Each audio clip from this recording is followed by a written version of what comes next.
마가복음을 계속적으로 읽어가면서 마가는 정말이지 굉장한 이야기꾼인 것을 보게 됩니다. 마태와 누가 그리고 요한과는 차별화된 어떤 구조와 형식을 통해서 예수님의 모습을, 특별히 예수님의 이적을 우리에게 보여주는데요. 비록 예수님으로부터 직접적인 부름을 받아서 제자가 되지는 않았지만 예수님의 수제자였던 베드로, 그를 스승으로 영적 아비로 대하며 베드로로부터 예수님에 대한 여러 가르침과 이야기를 마가는 들었습니다. 그래서 마가는 예수님의 제자들이 경험했던 것만큼의 충분한 이해와 지식이 그에게 있었으리라 생각되는데요. 베드로로부터 전해 들은 이야기들을 마가는 하나씩 이제 배열하고 있습니다. 같은 시간대로 묶어서 배열하기도 하고 같은 주제로 이제 묶어서 배열하기도 합니다. 마가는 이제 기독교라는 이 신학이 정립되기도 전 채 1세기죠. AD 1세기 이 시기였음에도 불구하고 놀라운 신학을 우리에게 소개합니다. 마가복음은 마태와 누가 그리고 요한이 기록한 복음서보다는 분량면으로는 적을지 모르겠지만 하나님에 대한, 특별히 예수님에 대한 이해와 통찰력만큼은 결코 적지 않음을 우리가 보게 됩니다. 때로는 더 깊고 더 넓은 신학의 입장을 우리가 요구하는 것을 보게 되는데, 왜냐하면 마가복음이라고 하는 이 주석서를 마가복음을 신학자들이 풀어놓은 책이죠. 그 주석서가 마태복음, 누가복음 그리고 요한복음의 그 굵기와 차이가 별로 없는 것을 보게 되는 거죠. 오늘도 함께 이 말씀, 마가가 소개하는 이야기를 함께 나누면서 특별히 믿음이 안내하는 이적들, 이 이적들을 통해서 예수님이 무엇을 이야기하고 싶은지를 마가의 목소리를 통해서 함께 듣기를 원하고 또한 깨닫기를 원합니다. 주실 은혜를 사모하며 함께 말씀을 나누도록 하겠습니다. 우리가 오늘 본문의 말씀을 이해하기 위해서는 한 가지 문학 기법을 알아야 되는데요, 그것을 이해할 필요가 있습니다. 그것이 무엇이냐면 하나의 이야기 속에 또 다른 이야기를 집어넣는 문학 기법인데요, 이러한 문학 기법을 가리켜서 샌드위치 기법이라고 해요. 우리가 샌드위치를 한번 생각해 보면 이것이 무슨 의미인지를 쉽게 이야기할 수 있습니다. 아래와 위에 빵은 동일하죠. 그 가운데 속을 넣는 거죠. 그러니까 빵은 같고 안에 속은 다른 것이 바로 샌드위치입니다. 그리고 무엇보다 샌드위치를 만들 때 우리가 무엇을 정성껏 준비합니까? 빵을 열심히 준비하는 사람은 없을 거예요. 그 안에 들어가는 속을 정성껏 준비할 것입니다. 왜냐하면 샌드위치의 맛을 내는 것은 물론 빵도 맛을 내지만 그 가운데 들어가는 속이 맛을 내기 때문에 그렇습니다. 문학 기법에서도 이 원리가 동일하게 적용되는데요, 처음과 끝 이야기는 같은 이야기입니다. 그런데요, 그 가운데 다른 이야기를 하나 더 넣는 거죠. 그 가운데 이야기를 넣는 것은 처음과 끝의 이 이야기를 설명하거나 뒷받침해 주기 위해서 이렇게 합니다. 그런 점에서 처음과 끝 이야기를 바르게 이해하기 위해서는 어디를 잘 이해해야 되냐면 가운데 이 삽입되는 이 이야기를 잘 이해해야 되는 거죠. 마가 역시 이러한 의도를 가지고 오늘 이 말씀을 전개하고 있습니다. 그렇다면 마가는 왜 이 샌드위치 기법을 통해서 예수님에 대해서 어떤 것을 말하고 싶을까요? 이것이 오늘 설교에 있어서 가장 중요한 질문입니다. 이 질문을 가지고 오늘 말씀을 한번 살펴보도록 하겠습니다. 우리 먼저 21절 말씀을 보면 예수께서 배를 타시고 다시 맞은편으로 건너가시니 큰 무리가 그에게로 모이거늘 이에 바닷가에 계시더니, 말씀을 보면 예수님은 다시 배를 타고 맞은편으로 건너가십니다. 정말로 다행스럽게도 건너갈 때는 아무 사건이 일어나지 않습니다. 거라사인의 지방과는 달리 이곳은 유대 땅으로 예수님이 다시 오시기를 많은 사람들이 기다리고 있었던 것 같습니다. 몰려든 큰 무리를 예수님은 가만히 내보내실 수 없었고 그들에게 무언가를 말씀하시기 위해서 바닷가에 계셨다고 성경은 기록하고 있습니다. 이때 한 사람이 등장하는데요, 22절 말씀을 보면 회당장 중에 하나인 야이로라 하는 이가 와서 예수를 보고 발 아래 엎드리어. 아멘. 이 사람은 회당장 중에 하나이며 그 이름은 야이로라고 소개합니다. 예수님 당시 유대인들은 마을 중앙에 이제 회당을 지었다고 해요. 그리고 그 회당을 중심으로 이제 공동체 생활을 했는데요. 회당은 하나님의 말씀 구약 성경을 읽고 율법을 가르치는 그런 장소로 이제 사용되었다고 합니다. 성전이 이제 파괴된 이후에는 이제 성전의 기능들도 조금 이제 하게 되었다고 하는데요.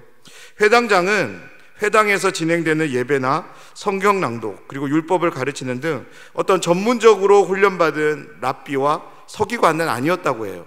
그 대신 건물 유지와 보안, 성경 낭독을 이제 잘 할 수 있도록 말씀이 기록된 두루마리를 이제 준비해 주는 그런 회당의 기능을 잘 유지해 갈 수 있도록 전반적인 이제 감독직을 맡았던 그런 사람이라고 합니다.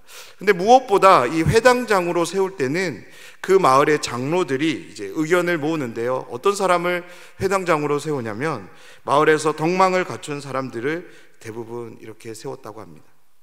그래서 회당장은 이 당시 마을에 있어서 유력한 사람이었던 거죠. 야이로는 예수님께 나온 즉시 발 아래 엎드립니다. 그리고는 죽어가는 자신의 딸을 살려달라고 간청하는 것을 말씀을 통해 우리는 보게 됩니다. 예수님은 그의 부탁을 이제 들으십니다. 그리고 야이로의 딸을 살려주기 위해서 야이로와 함께 길을 떠나시죠. 예수님은 야이로의 안내를 받으며 함께 야이로의 집으로 향하고 있었습니다. 그런데 이때 야이로의 마음이 어떠했을까요?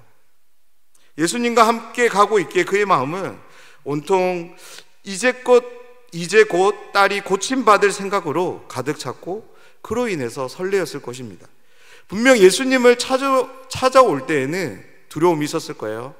자신의 딸이 이제 죽어가고 있는 상황이었기 때문에. 하지만 지금 예수님과 함께하고 있는 이 걸음에서는 그 모든 두려움들은 없고 오직 기대와 설렘밖에 없었을 것입니다. 우리가 야이로가 한번 되어보면 좋겠습니다. 예수님이 지금 나의 안내를 받으시고 우리 집으로 가고 계시는 거죠. 예수님으로 인해 주어질 것들에 대한 그런 설렘과 흥분이 우리 안에 함께하지 않을까요? 그런데 마가는 25절에서 갑자기 다른 이야기를 시작하죠. 우리 25절 말씀을 보면 12해를 혈루증으로 알아온 한 여자가 있어. 야이로는 안내를 받으며 길을 걸어가던 상황에서 갑자기 한 여인에 대한 이야기로 전환합니다. 그리고는 34절까지 꽤 긴 시간 동안 예수님은 가던 걸음을 멈추시고 이 여인과 이야기하고 있음을 우리에게 소개합니다. 그런데 예수님은 한참 동안 여인과 이야기를 나누셨고 이제 35절에서 다시 야이로의 이야기가 시작이 되는데요. 사랑하는 여러분, 이 구조를 우리가 앞서 말씀드린 샌드위치 구조에 한번 적용해 보면 좋겠습니다. 그런데 이 구조를 우리가 통해서 한번 곰곰이 생각해 보면 조금 이상한 점이 있어요. 뭐냐면 야이로가 예수님 앞에 엎드려 자신의 어린 딸을 치유해 달라고 요청했을 때 어떤 표현을 사용하냐면 죽게 되었사오니 라는 표현을 합니다. 이 말은요, 점점 죽음의 그림자가 엄습해오고 있는 그런 상황을 전제하고 있는 거죠. 가만히 내버려 두면 금방 자신의 딸은 죽어버린다는 거죠. 긴급하고 절박함이 담겨진 요청입니다. 이런 간곡한 요청을 예수님은 들었을 때 그런 긴박함을 아셨기 때문에 두말하지 않고 그 청에 응했던 거죠. 그리고 함께 집으로 걸어가신 것입니다. 그런 점에서 예수님이 혈루병 걸린 여인과 꼭 이렇게 긴 시간을 이제 할애할 필요가 있었느냐라는 거죠. 물론 많은 인파가 몰려들었고 누군가가 예수님의 옷을 잡았음을 예수님이 직감해서 주위를 둘러보는 것은 너무나도 자연스러운 모습이죠. 그런데 이 여인과 이렇게나 많은 긴 시간을 할애할 필요가 있었을까? 더군다나 안절부절해하며 예수님의 눈치만 살피고 있는 이 야이로를 두고 예수님은 꼭 그렇게 했어야만 했는가? 이것이 오늘 본문을 읽어가는 우리에게 가장 큰 질문일 것입니다. 해당장에 비하면 혈루병 여인은 가치가 없다, 그런 말을 드리는 것이 아닙니다. 야이로의 딸을 고쳐주기 위해 나선 걸음이시니까 그 일을 먼저 해주는 것이 더 좋은 것이 아닌가라는 거죠. 혈루병은 급한 병이 아닙니다. 만성의 병이니까 일단 죽어가고 있는 이 야이로의 집에 가서 딸을 고치고 난 후에 돌아와서 예수님이 고쳐주셔도 아무런 문제가 되지 않는다는 거죠. 어느 누가 생각해도 이것이 상식적인 행동입니다. 저 역시 그랬을 것 같습니다. 우리 교구 안에 여러 신방이 겹쳤습니다. 그러면 급한 신방부터 하고 좀 천천히 돌봐야 되는 신방은 아무리 그 사람이 다급하게 다가와서 요청한다 할지라도 상황과 정황을 살펴서 나중에 진행할 것 같습니다. 그런데 왜 주님은 급한 야이로의 딸을 고치러 가는 도중에 발걸음을 멈춰서서 혈루병 걸린 여인과 긴 시간을 보내고 계실까요? 바로 야이로를 향한 뜻이 있었기 때문입니다. 야이로에게 예수님은 가르쳐주고 싶은, 하고 싶은 말씀이 계셨기 때문에 예수님의 의도를 가지고 이런 상황을 만들고 계신 거죠. 야이로의 상황을 먼저 우리가 한번 생각해 보면 지금 야이로가 예수님께 찾아온 이유가 무엇입니까? 우리 23절 말씀입니다. 간곡히 구하여 이르되 내 어린 딸이 죽게 되었사오니 오셔서 그 위에 손을 얹으사 그로 구원을 받아 살게 하소서 하거늘. 아멘. 자신의 어린 딸을 고치기 위해서 야이로는 예수님을 찾아옵니다. 그런데 예수님을 향하는 말을 통해서 우리는 한 가지로 확인하게 되는데요, 그것은 치유에 대한 야이로의 믿음입니다. 치유에 대한 야이로의 믿음은 어떤 믿음이냐면 예수님이 자신의 집에 직접 오셔서 손을 얹는, 즉 안수를 통한 그 치유에 대한 믿음이 야이로에게 있었던 거죠. 그렇습니다. 이 당시 유대인들의 일반적인 치유의 방법은 환자의 머리나 환부 위에 기름을 바르거나 손을 얹어 기도하는 안수 기도였습니다.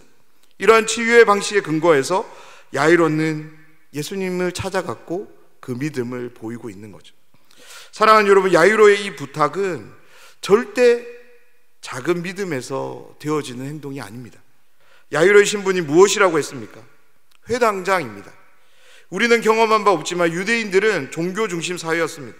마을과 동네가 있으면 그 중심에는 회당이 있었고 그 회당의 중심에 누가 있었냐면 회당장이 있었던 거죠. 마을 규모에 따라서 회당에는 한 명 혹은 두세 명의 회당장이 있었다고 합니다. 앞서 말씀드린 것처럼 회당장은 아무나 되는 그런 직책이 아닙니다. 마을 장로들에 의해서 선출되는 사람으로서 가장 존경받는 덕망 있는 어른으로서 신앙과 인격, 성품 모든 것에 있어서 존경을 받는 사람을 회당장으로 세웠습니다. 그렇게 격조 높은 어른이 30살밖에 안 된 무명의 젊은 랍비 예수 앞에 무릎을 꿇어 간청하고 있는 겁니다. 여기까지만 생각해봐도 야이로가 보여주는 이 모습은 절대 작은 믿음이 아닙니다. 딸을 살리고자 하는 강력한 아버지의 사랑이 믿음에 담겨져 드러나고 있는 거죠. 야이로의 이 믿음을 보셨기에 예수님은 그의 청원에 응하십니다. 하지만 그에게 예수님은 믿음을 가르치실 필요가 있다고 생각하신 것 같습니다. 자신이 이 땅에 오기 전까지는 야이로가 견지하고 있던 이 믿음은 아무런 문제가 되지 않았던 거죠. 하지만 예수님은 자신이 온 후 믿음의 변화가 생겼음을 오해하지 마시기 바랍니다. 이전과 전혀 다른 믿음을 예수님이 주시는 것이 아닙니다. 이전에 주어진 믿음이 온전해짐으로 인해서 이전과는 전혀 비교할 수 없는 완전히 새로운 믿음이 주어지고 있음에 대한 가르침을 야이로에게 주고 싶었던 것 같습니다. 예수님은 야이로가 자신을 통해 부여되는 참된 믿음을 갖기를 바라셨던 것입니다. 마가는 기록하고 있지 않지만 예수님은 마음속으로 야이로를 향해서 이렇게 말씀하고 계시는 거죠. 야이로야, 내 앞에 있는 예수는 꼭 환부에 손을 얹어 기도해야 하지만 낫게 해주는 분이 아니라는 거죠. 지금 내가 보인 믿음도 귀하지만 더 큰, 더 깊은 믿음의 세계가 있는데 나는 내가 그 믿음의 세계로 들어오기를 원한다. 이것이 야이로를 향한 예수님의 마음인 거죠. 그렇다면 예수님은 무엇을 통해서, 어떤 방법을 통해서 이것을 말씀하고 계시는 걸까요? 그렇습니다. 오늘 이야기 중간에 끼어있는 이 혈루병을 앓고 있던 여인의 믿음, 이 여인이 보여준 믿음을 통해서 주님은 야이로에게 이 믿음을 말씀하고 계시는 것입니다. 예수님은 야이로에게 직접적으로 이 믿음에 대해서 말씀하고 계시지 않습니다. 단지 혈루병 여인과만 이야기를 계속적으로 나눕니다. 그러나 실상은 예수님은 누구와 이야기를 나누고 계시냐면 야이로와 이야기를 나누고 계신 거죠. 바로 여인의 믿음의 고백을 통해서 야이로에게 이 믿음을 가르치고 계시는 것입니다. 사랑하는 여러분, 주님과 여인의 대화의 현장, 그 자리에 정말로 많은 무리가 모였습니다.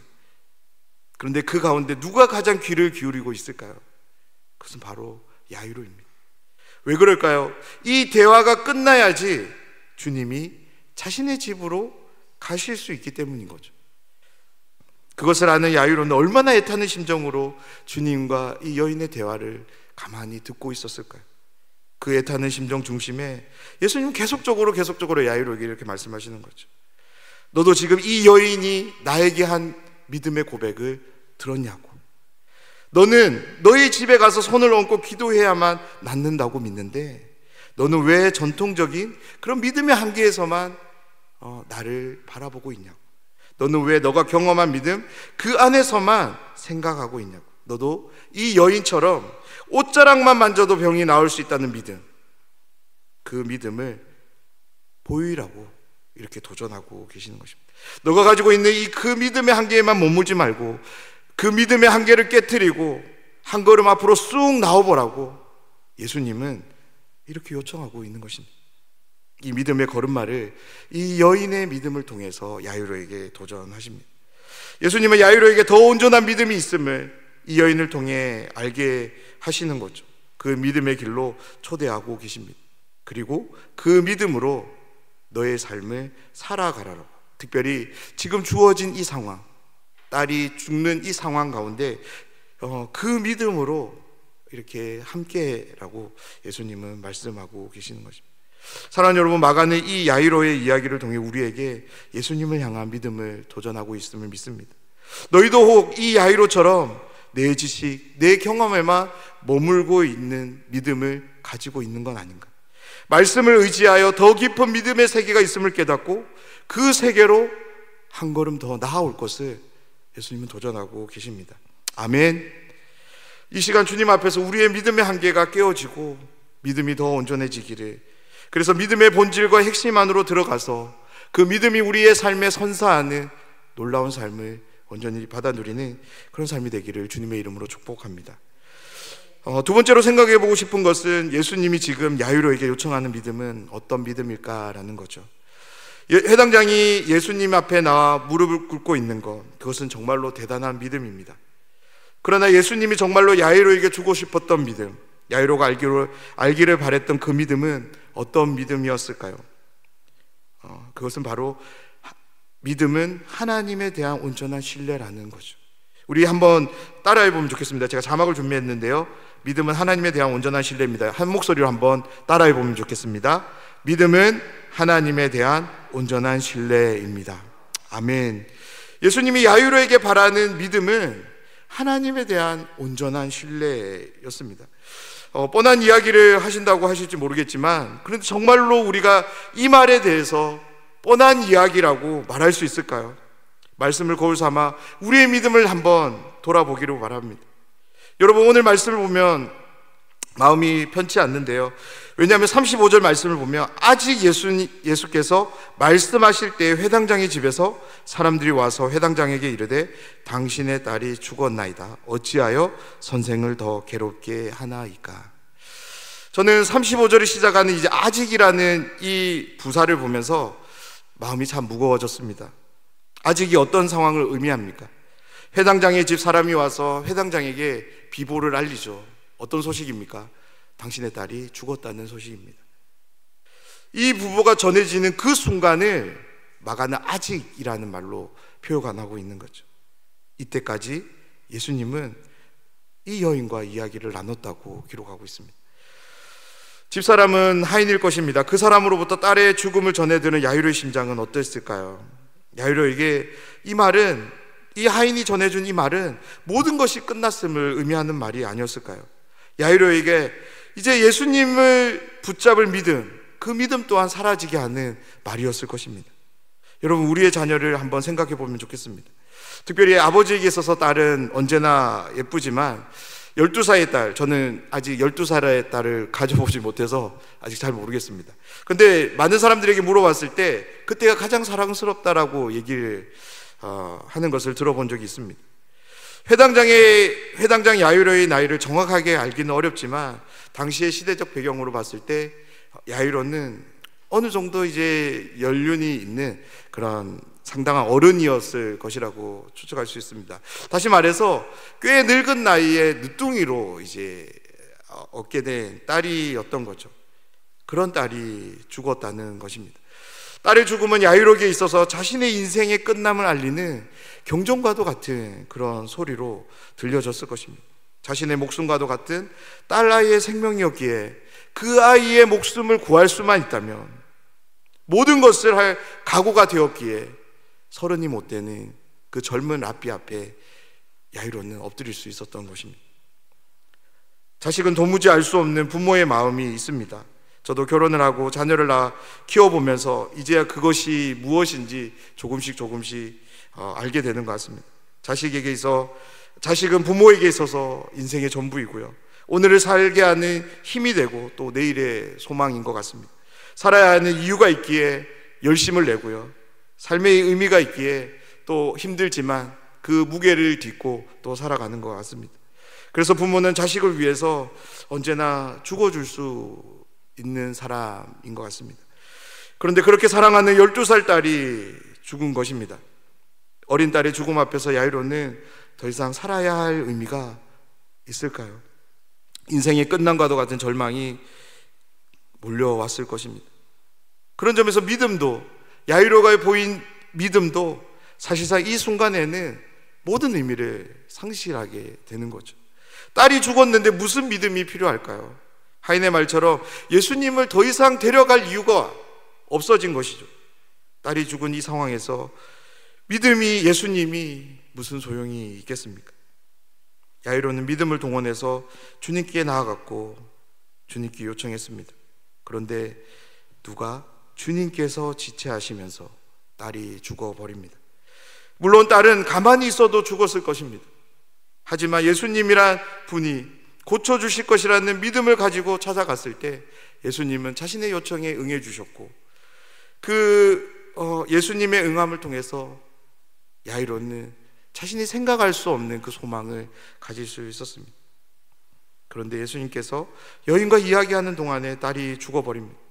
예수님을 탓하는 것은 아니지만 이 시간에 야이로에게 있어서 믿음이 무슨 효력을 발휘할 수 있을까요? 그런데 이 상황에서 예수님이 하시는 말씀이 너무나도 기가 막힙니다. 다른 걸 말씀하시면 좋겠는데 무엇을 말씀하시냐면 믿음을 말씀하십니다. 아무런 소용이 없는 믿음, 아무런 가치가 없어 보이는 모든 의미를 상실해버린 이 믿음에 대해서 예수님 말씀하시는데요, 우리 36절 말씀을 우리 한 목소리로 한번 읽어보도록 하겠습니다. 36절 말씀입니다. 예수께서 그 하는 말을 곁에서 회당장에게 이르시되 두려워하지 말고 믿기만 하라 하시고. 아멘. 먼저 36절의 이 말씀을 보면 그 하는 말을 곁에서 들으시고 라는 부분이 있습니다. 이것이 어떤 의미냐면 예수님의 눈과 입은 여인을 향하고 있고 여인과 이제 대화를 나누고 있죠. 그런데 예수님의 귀만큼은 계속적으로 야이로를 향하고 있다는 거예요. 야이로를 향하는 예수님의 귀가 야이로와 종이 하는 이야기를 듣기를 거부하고 있는 것을 마가는 이렇게 기록하고 있습니다. 그래서 우리 NIV 영어 성경을 보면 무시하는 이라는 단어를 써버립니다. 사랑하는 여러분, 그렇습니다. 이 상황이 만약 예수님이 의도하지 않은 상황이라면 참으로 절망적이고 암담한 현실입니다. 왜 그렇습니까? 죽음이 모든 암담함과 절망을 가져다 주기 때문입니다. 더군다나 사랑하는 12살의 죽음은 더욱더 가혹하고 혹독하게 다가왔을 것입니다.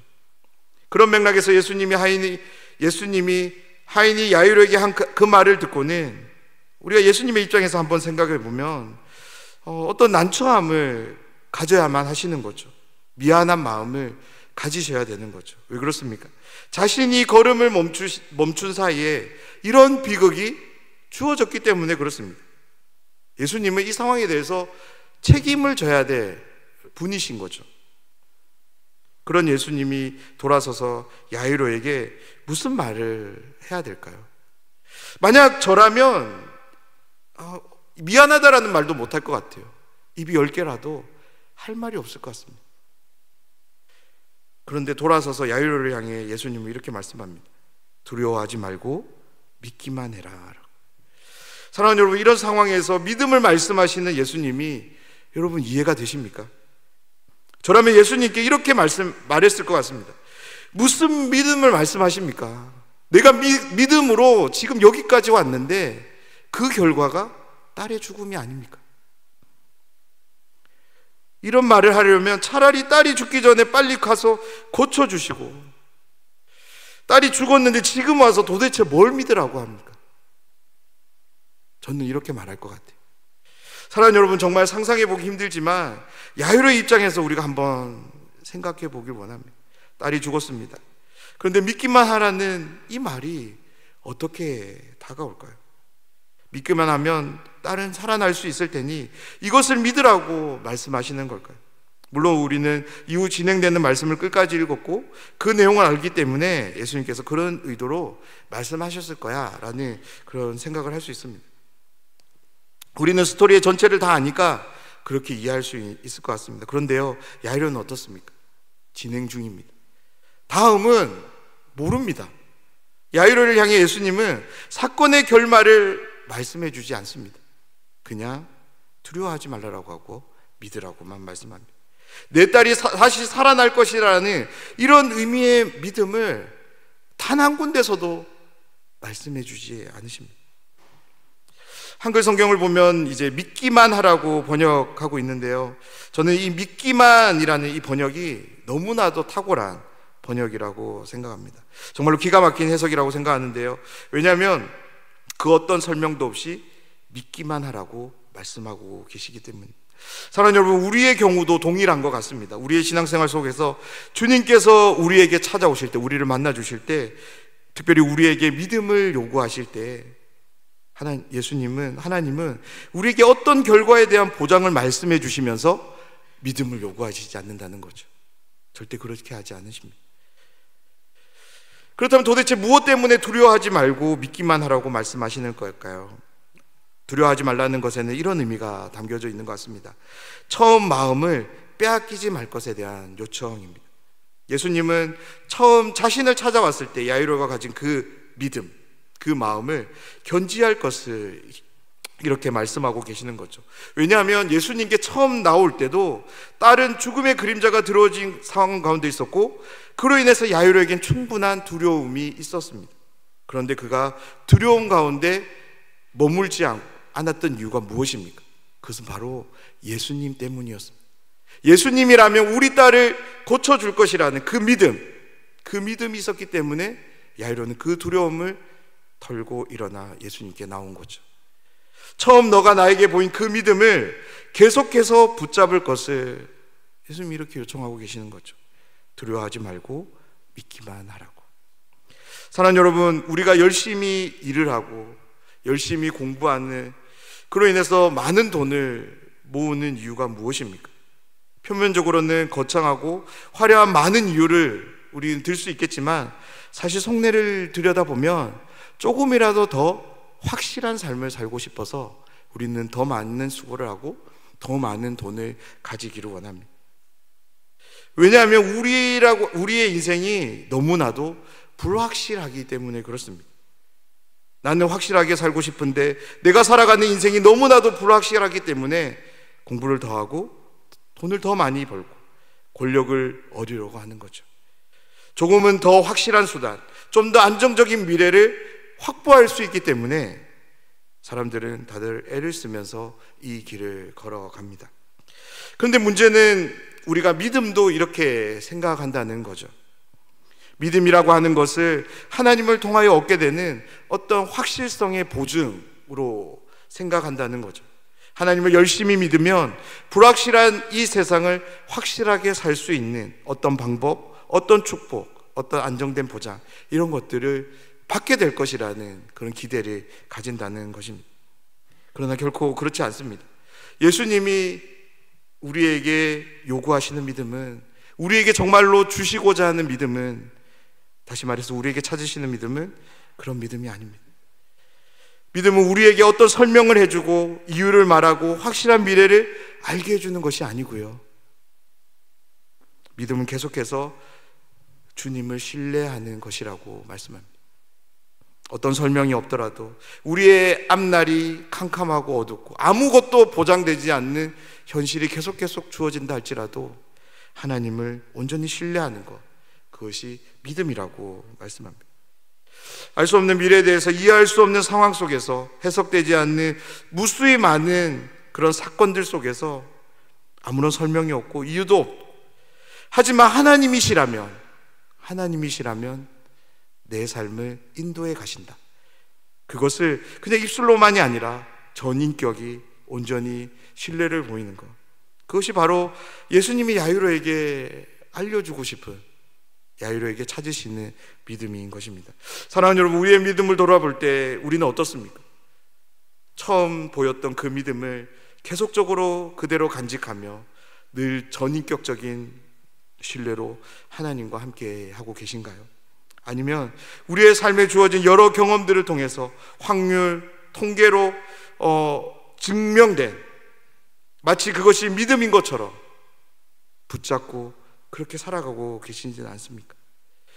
우리는 정말이지 믿음이라고 생각했는데 우리가 가진 어떤 상황들, 그것이 내가 가진 그 믿음의 범주를 넘어서기만 하면, 이해되지 않는 상황, 해석되지 않는 사건들 맞닥뜨리게 되면 우리의 삶이 무너지는 것을 우리는 경험해 보신 적이 없으신지요? 하지만 정말로 우리에게 믿음이 있다면, 전인격적인 온전히 하나님을 신뢰하는 그 믿음이 있다면 폭풍우 가운데서도 우리는 잠잠할 수 있는 거죠. 설령 그곳이 죽음의 현장일지라도 우리는 요동하지 않을 수 있습니다. 오늘 이야기 앞에 보면 어떤 상황이 있습니까?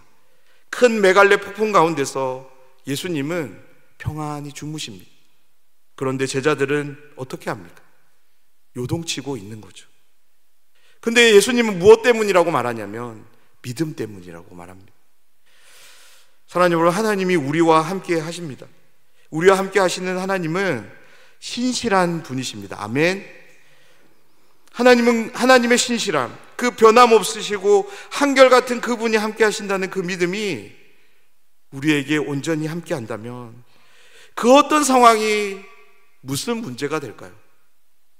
그렇습니다. 우리에게 필요한 것은 믿음입니다. 믿음. 물질이 아니고요, 권력도 아닙니다. 물질과 권력으로 모든 것을 대신할 수 있다면 왜 재벌들이, 권세자들이 미래에 대해 두려워하고 극단적으로 자살을 하는 것일까요? 하나님에 대한 신뢰, 나를 사랑하셔서 하나밖에 없는 아들을 기꺼이 내어주신 그 아버지의 사랑이 지금도 나와 늘 함께 한다는 그 믿음, 그 믿음이 불확실한 현실을 살아가는 우리에게 가장 확실성을 보장해 줌을 여러분 믿으시기를 부탁드립니다. 하나님이, 나보다 나를 더 사랑하시는 하나님이 지금 나와 함께 하신다는 이 믿음이 불확실성을 살아가는 우리에게 가장 큰 능력과 힘이 되는 줄 믿습니다. 하나님이 지금 여러분과 함께 하심을 믿으십니까? 하나님이 날마다 여러분을 안아주고 계심을, 위로하고 계시고 격려하고 계심을 믿으십니까? 이 단순한 질문 앞에 우리의 입이 아멘이라는 거 열리지 않는다면 우리는 다시 한번 우리의 믿음을 정직하게 돌아볼 필요가 있습니다. 나의 전인격이 하나님을 온전히 신뢰하는 믿음, 그 믿음이 우리에게 필요한 거죠. 사랑하는 여러분, 오늘 본문을 다시 보면 딸이 죽었다는 말을 들은 예수님은 아무런 말 없이 그냥 믿기만 하라라는 말씀을 합니다. 두려워하지 말고 믿기만 하라고 말씀하십니다. 그리고 주님이 어떻게 하시냐면 야이로의 집을 향해 그냥 걸어가십니다. 그때 야이로는 어떻게 하냐면, 말씀은 기록하고 있진 않지만 저는 그랬을 것 같아요. 하염없이 흐르는 눈물을 손으로 움켜쥐면서 예수님 앞을 향해 야이로는 걸어갔을 것 같습니다.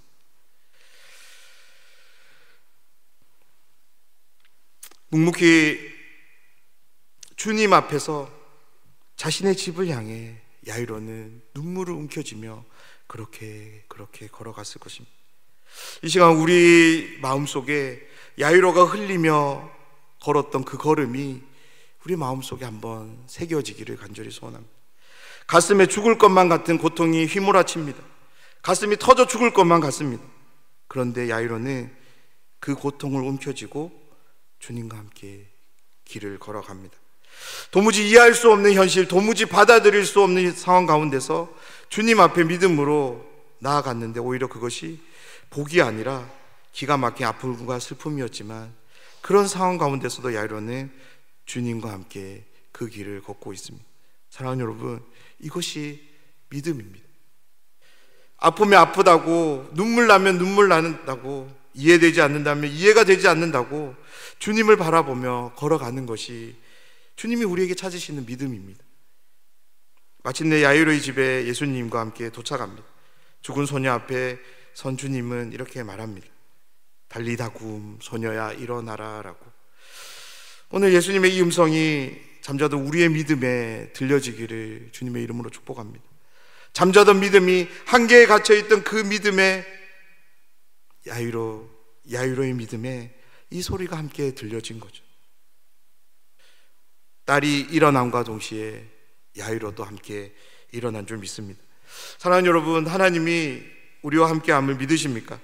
이해되지 않는 상황 속에서도 아무런 설명도 않으시고 이유도 없는 상황 속으로 계속적으로 몰아넣는 것 같은 그런 하나님이시지만, 하나님이 여러분과 함께 하신다는 것을 온전히 신뢰할 수 있는 우리 모두가 되기를 간절히 소원합니다. 어떤 확실성이 없어도 하나님 그분을 신뢰하는 믿음이 우리 마음의 중심에 든든한 반석으로 늘 함께 하기를 소원합니다. 바라기는 이 믿음이 하나님에 대한 깊은 신뢰로, 무엇보다 우리에게는 어울리지 않지만, 정말로 어울리지 않지만 신실함이라는 그 옷을 입어갈 수 있으면 좋겠습니다. 그러기 위해선 다른 방법이 없습니다. 우리는 계속적으로 하나님을 만나야 됩니다. 예수님께로 나아가야 됩니다. 더 깊이, 더 풍성히 말씀 가운데 하나님을 우리는 만나야 합니다. 주님을 만나는 만큼 우리의 믿음도 깊어질 것이기 때문입니다. 어떤 설명보다도 더 확실한 주님을 날마다 만나시는 여러분 되시기를 간절히 소원합니다. 그래서 오늘을 시작으로 우리의 매일의 삶이 믿음의 진보를 이루어가는 그런 복된 삶이 되기를 주님의 이름으로 축원합니다.